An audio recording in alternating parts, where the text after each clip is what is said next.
So, because I couldn't get my computer working last time, I recorded the episode on my phone, and as you could probably tell, the sound quality was much better on that in this smaller room.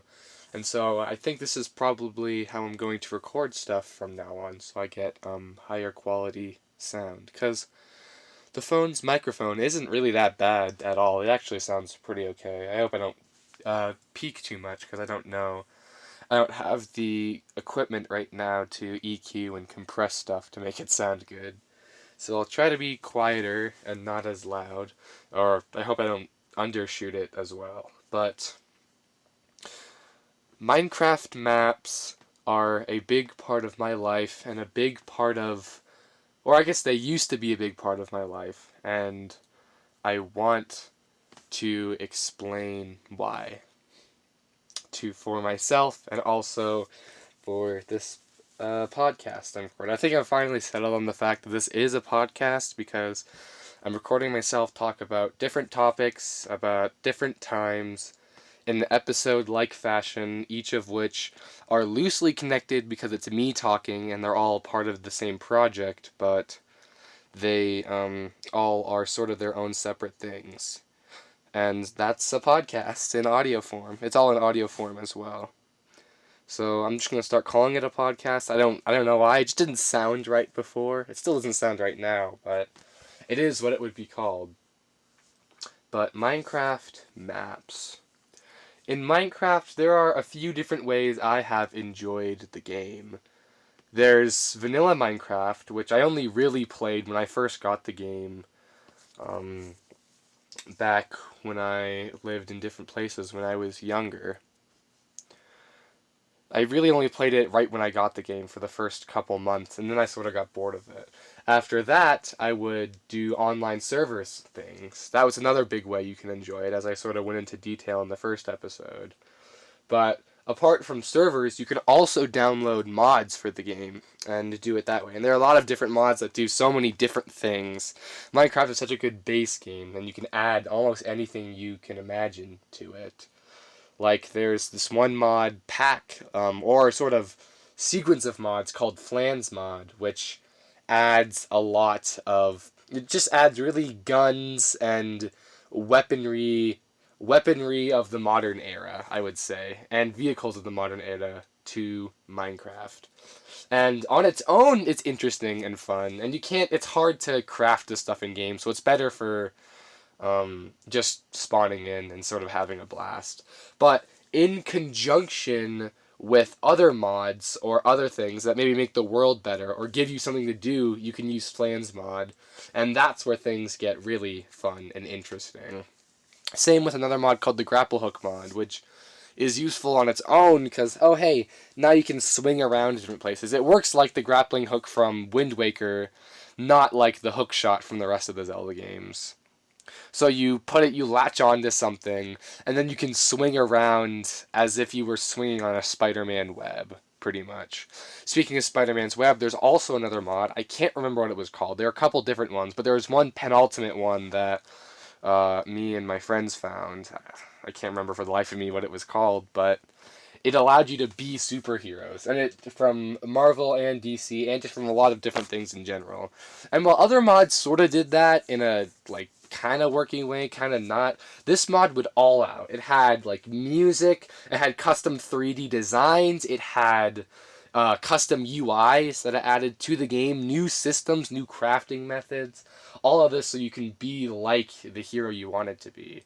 And it's done very well. It's done very professionally. It's not because a lot of mods or some mods you'll find just they sort of throw a couple new textures on, mess with some stats, and then call it a day.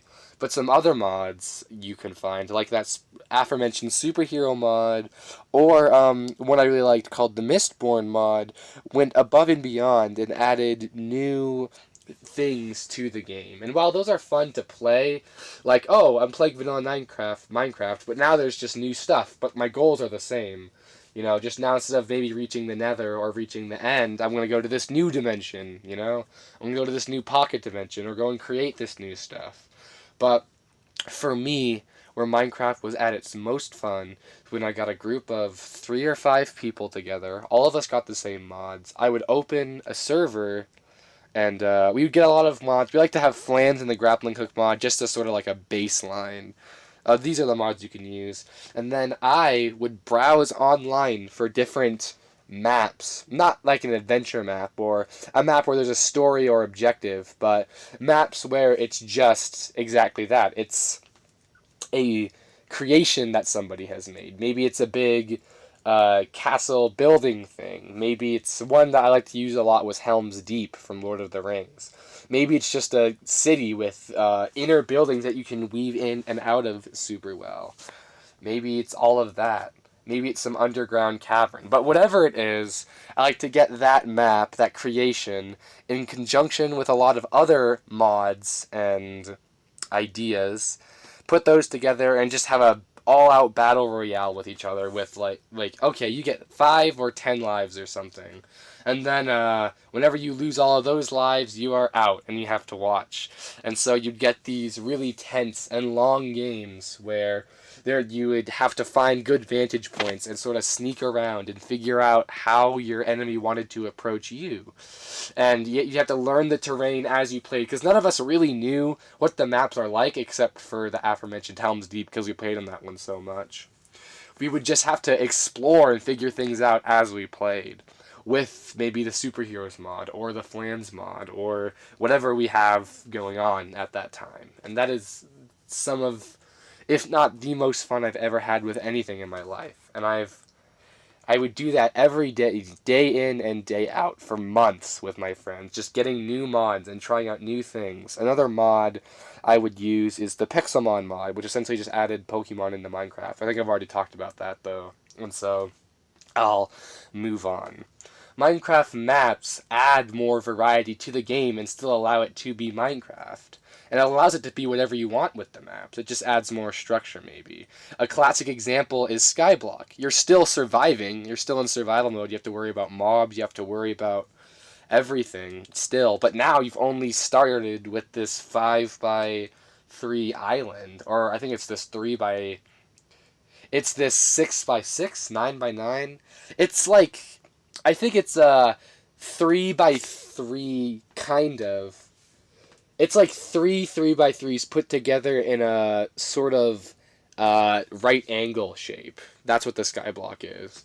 And then you get all these little resources. And now that main gimmick of Minecraft, the caving, or the thing that I actually think isn't that good, is gone. And now it becomes a new survival game where you have to figure out how to make things without land and make your own land and populate your own areas with the cobblestone and build these cities and elaborate constructions of your imagination.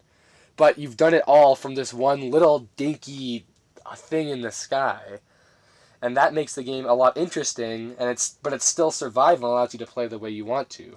Or there are other types of maps that are more linear and more structured. And those would be your adventure maps, your parkour maps, and your adventure maps, parkour maps, puzzle maps, and horror maps. And these ones all have, you start there in the map, and it's also structured, but there's a very clear objective in all of them with defined rules. In parkour maps, you have to go from set piece to set piece, maybe having a story there. Sometimes there isn't, though. And you mirror's edge it up. You move from set piece to set piece and place to place, and you jump around from block to block, and it gets progressively harder as you go. Maybe it's some easy jumps at first, but then later on you're doing interesting stuff with pistons and timing button clicks and landing on ladders, and you have to like fall down the ladder just a little bit and then shift and fall off of it. Or maybe you're doing some really quick movement where if you don't do it fast enough, then the redstone contraption will close it all off. And so you get these really fast-paced, really interesting maps that sometimes they have stories to them. Usually they ended up being much too melodramatic for me. Like, when I was, we should have never done this. I made this time portal that took me back in time for 17 years, and none of it went well. It all went to shit immediately. All my friends are dead, and here are my notes, and you have to follow in my footsteps if you want to stop this evil that's going to destroy the world. Like, who cares? Just give me some blocks to jump on. Give me a fun story, at least. Don't try to make it melodramatic and all moody in Minecraft. In Minecraft parkour, a lot of them ended up being like that. Some of them had some intrigue to them, but I don't think there's ever been a story in a Minecraft map that really got to me, except zombie ones. Those ones just get to me because, oh man, you get to read the letters of the people who died, and it's really emotional that in their last moments they're like, uh-oh, guys, I'm gonna die. There are zombies breaking on the door. I just wanted to say I love my parents. Goodbye. And then you assume they got eaten because you don't know where they are. You don't see a body. But there are zombies everywhere, and there's nowhere for them to go. And all that's left of them is the letter or the message that they left. And that's always, those sorts of things have always stuck with me. That's not really story. That's more of atmosphere building through the level layout. So, stories have never done it for me in the Minecraft maps, but in the gameplay section, they've always done it, and nothing has done it more for me, I would say, than the adventure map, which is like the parkour map, but now you sort of have these more fun stories that don't take themselves too seriously. It's like, oh, I'm going to go slay the dragon or go defeat this big creature and go through all these cool set pieces. Okay, I'll do that now. In parkour, there was a lot of science lab stuff, a lot of building parkour, a lot of nether lava stuff. That's because that was easier to make. But in adventure maps, you'd get these giant fields and these entire worlds crafted, so that way you could go through it and explore and it's essentially creating its own game, its own world and lore and mystery and dungeons within the Minecraft engine using vanilla stuff. Sometimes they use mods. There's this one mod called the Better Movement, Faster Movement, something like that. And essentially, it just gave you more parkour and movement options. And that combined with parkour maps and adventure maps allowed for much more freedom of movement and expression, which allowed for more interesting puzzles and interesting game layout because of the added movement options. That would be things like essentially what you have now for swimming. It was like that, but with a few more things added. You could crouch jump, you could climb up certain walls, you could like hang off of a ledge of something, you could wall run for a short time and then wall jump off of that. A lot of movement options such as that, and so that allows more interesting traversal and movement. Those in conjunction with the ideas of the adventure map and the story and the worlds crafted by that is what really brought Minecraft to light for me, and still does. My computer right now is really bad, and so it can't even really run Minecraft. Just because the computer lags while it plays, and so it's hard to do anything precise or even imprecise, just because of the amount of time it takes to load things. But once I get a better computer, I think I will definitely go back and play Minecraft adventure maps. There are some classic ones that almost anyone who knew anything about Minecraft maps had played. Herobrine's Mansion.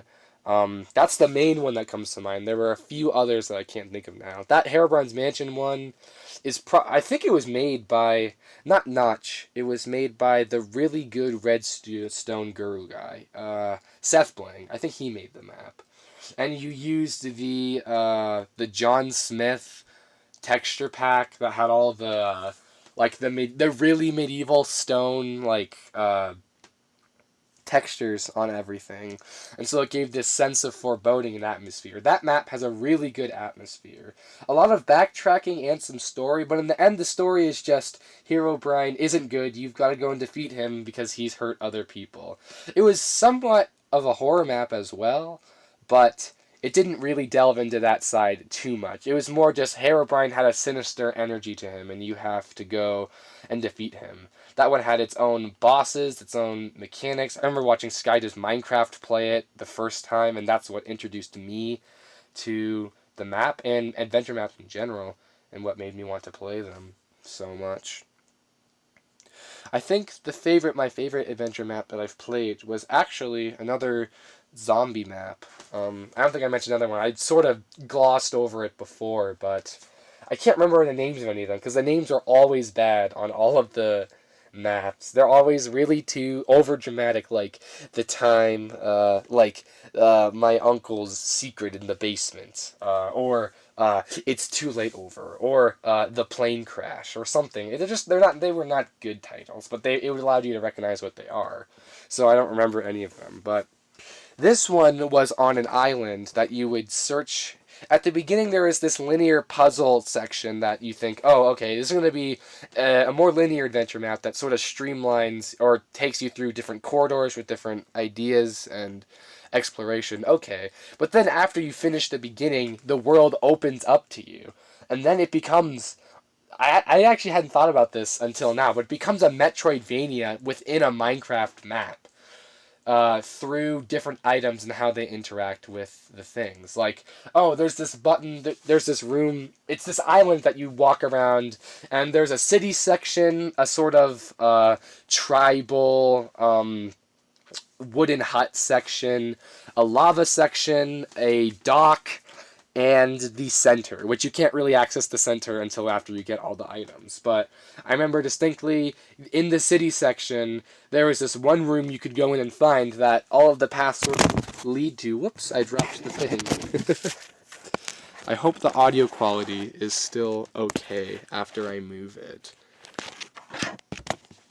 Okay, I hope that didn't mess things up too much, but there's a part where there's a button that's far away, and it's shown to you that if you click the button, then a bridge will open up that'll allow you to progress and go to a high vantage point, which you just sort of want to go to. But you can't click it because it's too far away, but it's made very obvious that you are able to click in, that it will open the bridge. I don't remember how. I think there might have been like signs telling you that, or arrows pointing over towards a thing, and like an obvious bridge that can be raised up with the button. So you think, okay, I can't access this area now, I'll come back later. And then you find a bow, because the map is very well crafted to not give you certain items after off of enemy zombie drops, which the zombies just come at you in packs and in hordes, and it's really hard to kill all of them at once. And so you have to be aware of that and plot accordingly. But eventually, I think in the tribal area, you find the bow, and with the bow, you can use the arrow to click the button so you can move on. And then there are a lot of sections that are just like that, where you find a thing, you're like, oh, I can't do this yet, and then you find the required item. Essentially, it's just a Metroidvania. And the world opens up to you, and eventually, you're able to move across the island, of which you had to go around the main path because there were too many zombies. You can sort of breeze through it really easily because you know all the paths. You can go overhead now because of Elytra stuff, and you know all the vantage points. You have all the good items. You can go from place to place. You can know all the shortcuts that you can do with the items too. It just really opens up to you. And I think that's probably the best Minecraft adventure map I have ever played. And it was just I wouldn't say worse or better, but it's very similar to Metroid in that regard. The only gripe I would have with it is that the enemy variety is, of course, very low, but that's because it's Minecraft. And they did the best they could. They added some effects to different zombies. There were fast zombies, slow zombies with super armor. I don't even know how they did that, where you'd hit it and it wouldn't even move, and then it would just hit you because it wouldn't flinch from getting hit by your attacks. Those were like the big zombies. There's a lot of stuff that they managed to add, but still it wasn't great because there's only so much you can do with zombies and spiders and pigmen and all that stuff. It was very advanced, and it used a lot of not plugin but command block redstone coding stuff. And I don't even know how you do that. I know somewhat how to make redstone contraptions myself, and I've done some in my own survival worlds where it's very simple though. Like, oh, it makes furnace making faster. Like, I put anything I need into a chest, and then it sorts into, like, I put the coal into the chest, that sorts into the furnaces to keep it high and loaded all the time, and then I can put ore in there, and then it will go into the furnace, and then it will go into another chest that I can pick up later. Just using hoppers. So pretty simple stuff, but the stuff in this is not just using that. Of course, there is redstone involved, but there's also a lot of command blockage and a lot of things that I don't even understand how you would begin to do them in game. And it's really cool and really interesting to do and play. All of these Minecraft maps they still exist for every version on the website Minecraft Maps. What do you know? And you can find everything, and people are still making new maps to this day. Almost, essentially weekly is when a new map will come on. But the maps that don't come out weekly and that leave probably the most lasting impression on me, atmosphere-wise, would be the horror map in Minecraft. Now, the way they do horror is often overplayed. It's I'm gonna make you move slow. I'm gonna limit your vision. I'm gonna make it dark. I'm gonna and get you with jump scares and make you alone. And that's often how the Minecraft maps would go. But there are some creative ones that really toy with what you need and what you expect and what you think is going to happen in the map because of the tropes that have been built up in the horror genre of not just Minecraft maps but horror games in general. So, an example of this, or I guess an example of just a well-made one that uses the tropes very well is, well, I can't remember the name of it. I think it might have just been called, like, The Hospital or The Children's Hospital. The quintessential Minecraft horror map is there's the orphanage, I think is what it's called. And that's one that a lot of YouTubers, early Minecraft YouTubers played, and I ended up playing myself. And that one just uses the aforementioned things I described very well. It makes you slow. It has a custom texture pack to make things look really realistic. Or not realistic, but just worn and non-inviting.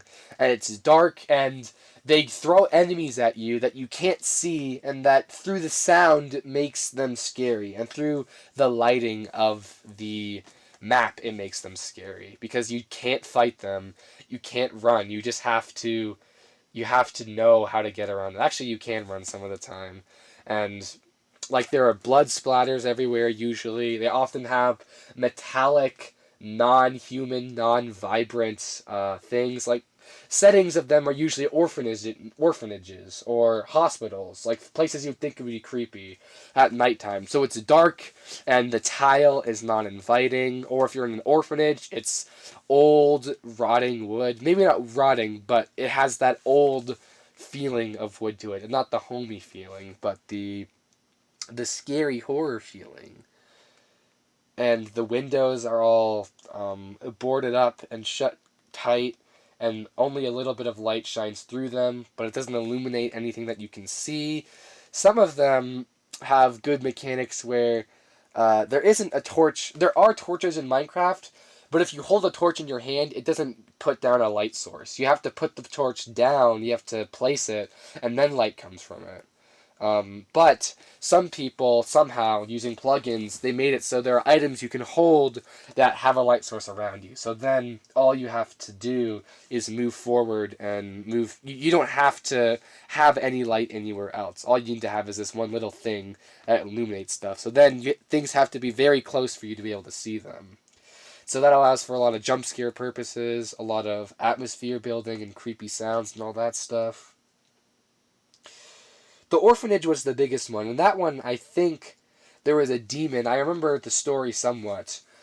The orphanage was not a good place to live. Children who were there were abused, both physically by starving them and malnutrition, but also if you would misbehave, which could just look like messing up or falling over, ruining some things, then the caretakers would they would hurt you physically, and there were torture rooms that they had that you couldn't do anything.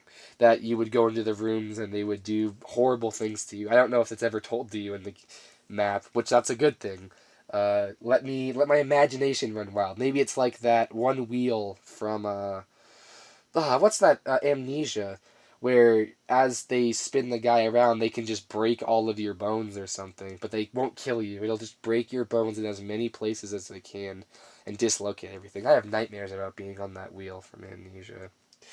But as this orphanage existed and as these vile acts were committed, a demonic presence was summoned by the children to get them out of there, hopefully to save them so they could not die and they could continue living and have some hope and some chance of escaping and surviving. But alas, things never go that way when dealing with demons, and so it kills them and it kills the people. Everyone there in the orphanage dies to the demon. And when you come to the orphanage, I don't remember what your reasoning is. I think you might be a photographer or something, Outlast style. You're just coming to check the place out. Oh, gee willikers, thanks. I'm just gonna go check out this creepy orphanage where all these children died. Yeah, that'll make a real good story when I'm dead. But the demon still lurks around, and it's sort of, it's sort of like a spooky, you never see the demon outright, I don't think. You just know it's there, and you eventually realize that it's still in the orphanage with you. And that, because what you don't see is always scarier than what you do see. And you have to remember that this is also in Minecraft.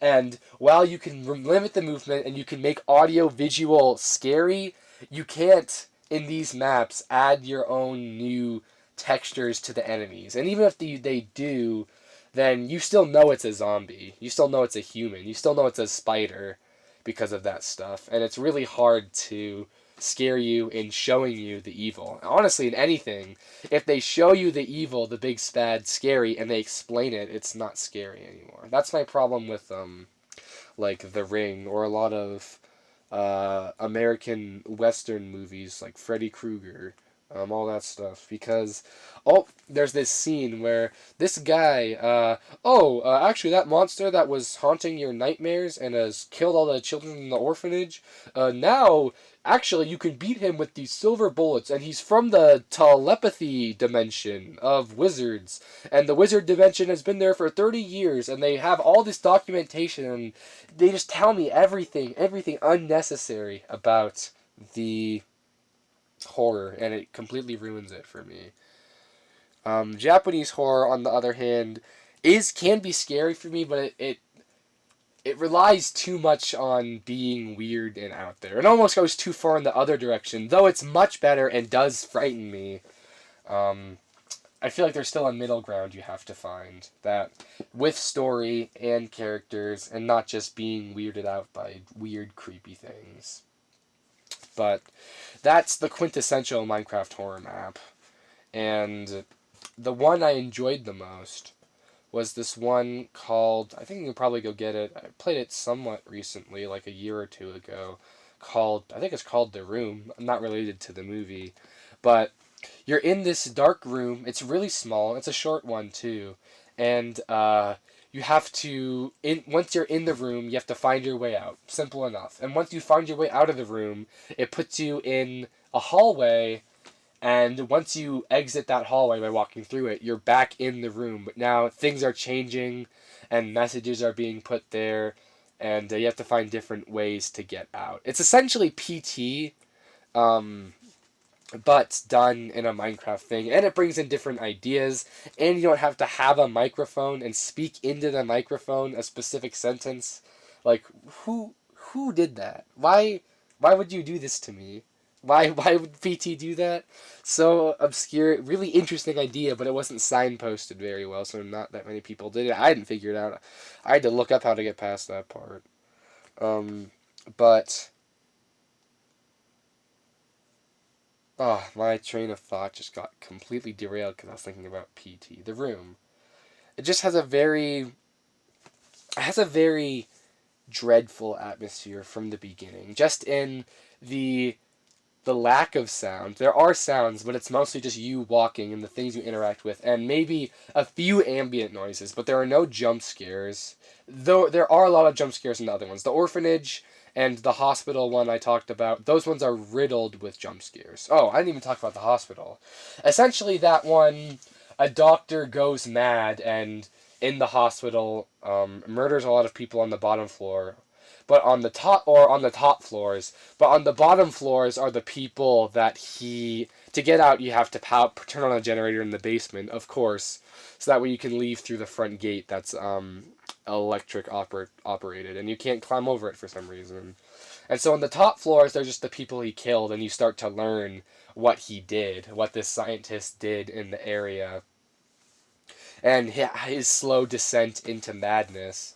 But as you go down, you realize that he didn't just kill people, and he wasn't trying to kill any of the people up there. He was trying to create something. Some sort of monster, or some evil, or an amalgamation of a human being that shouldn't exist. And it's really dreadful, the hallways that you have to go through. I mean, that's like, it's hard to explain horror very well, because it's very much things that you feel, and the subtleties, and how your mind runs crazy and wild because you don't know what's going on and you can't protect yourself. And if something were to come and attack you, which you always feel it's about to happen, then you don't think you could survive. And I remember this one area in this Minecraft horror map specifically, the hospital, where you got out of like the main level and you have to walk through this courtyard. And as you're walking through it, there's a fenced area. There's a like it's essentially just another straight hallway, but you're on grass now, and one of the walls is fence. And through this fence, you can sort of make out movement or something, some sort of sound in the distance, but you can't tell what it is or how close it is because it's raining really hard outside. And you know that, uh-oh, this thing probably knows I'm here because I'm being loud. I think maybe when you open the door, it makes a lot of noise as well. But it just leaves you with this sense of dread while you're going through the rest of the hospital, and you have to go through the basement to turn the generator back on. Because you know that this thing is out there. Maybe there's one of them, maybe there's more that Doctor created as you realize that it's one of his creations. You don't know. Maybe this was his penultimate, this was his final goal, and he achieved it. Maybe that is the Doctor turned into something that can no longer be called human. Maybe, oh god, there's a doll right next to me in this small room I'm in, and it's really creeping me out. It's Pilgrim Barbie. With the slight illumination of the light from my phone, looking at it right now, I feel like I'm going to die. I feel like it's looking at me into my soul. I think I've creeped myself out by talking about horror things. I swear I can see its eyes moving. I just have to stop looking at it. I'm going to close my eyes and just talk. Do what I usually do. Puzzle Minecraft horror maps, or not horror. Horror maps usually have some puzzle elements in them, but don't utilize that as well. They're more going for an atmosphere, feel, and vibe that you can appreciate just by being there and enjoying the raw sensations of being human, of being scared, and thinking that you're going to die. Puzzle maps don't have that much of an atmosphere. Oftentimes they're just in a science lab that people make with iron blocks because that's easy to make. You can just make a flat world and then do iron block stuff. Make iron block corridors with puzzles. And they're very hit or miss for me. The concept of the puzzle map is that, okay, I'm going to give you a lot of working parts somehow, whatever these parts are, and you have to go through it and figure out the puzzles, whatever the creator can think of. Sometimes they're button-pushing block puzzles, sometimes they're mazes. There was this one map I made where it was two-player, and one person was on the top, could go on the top of the maze, because the top of the maze was made of glass, and they would be up there, and they would try to direct the other person under the maze, who would go into it, on how to get through different places, you know? Which, of course, the top person actually didn't have to do that or be there. Maybe if there were buttons to press or another puzzle for them to solve, it would have been useful. Because actually you can solve it just by trial and error in the maze, the one I made. Which means it wasn't made very well. Uh-oh. I swear I heard something. I've spooked myself out too much by talking about the horror maps, and now that sense of dread, that sense of death looming over me is coming upon me very hard, and I don't know what to do. I feel as if I open the door next to me, I die. I feel as if I look at the Barbie, I die. I feel as if I stop talking and turn the phone off, I die. Oh, it's been a while since I've experienced horror like this, but puzzle maps often use the same ideas. They don't, after you've played two, maybe three puzzle maps, you sort of experienced all of the ideas that they have to offer, which then just leaves atmosphere and story. And the stories are often that melodramatic stuff I mentioned earlier, and so it doesn't do it for me. Multiplayer puzzle maps, on the other hand, can be interesting because they have different moving parts to them, and you can make much more complex puzzles and timing-based puzzles because now you have more people. But one, those are harder to make, and two, that requires you to have another person with you, which often you can't do. Often I play Minecraft maps because I'm by myself and I want to experience some piece of art that someone made to try to entertain me or make me feel or think about something. Minecraft maps have been so good to me. They've done so much and they've let me experience different aspects and ideas and concepts of games that I never thought about before. All I really had when I was younger was The Legend of Zelda games, all the 3D ones, and Minecraft. And so I would play those games as much as I can. And in playing these Minecraft maps, they allow me to experience more adventure games. They allow me to experience Metroidvania-like games without actually playing Metroid. I only played Super Metroid very recently on the Nintendo Switch Online system. They allowed me to experience horror and be introduced to that genre. I hadn't seen or done or listened to anything even like that could bring these feelings, these visceral emotions out of me in media before. But Minecraft and maps brought those to me. The mods of mixed with Minecraft maps allowed for so much freedom of expression and movement on the creator's part to try and create these linear puzzles and experiences, these little pockets of joy that you can go and you can play and you can download them and you can just have so much fun with them, with yourself or with another person, with anything. And for those reasons, I feel Minecraft maps have been an invaluable source of joy and happiness and art for me in my life.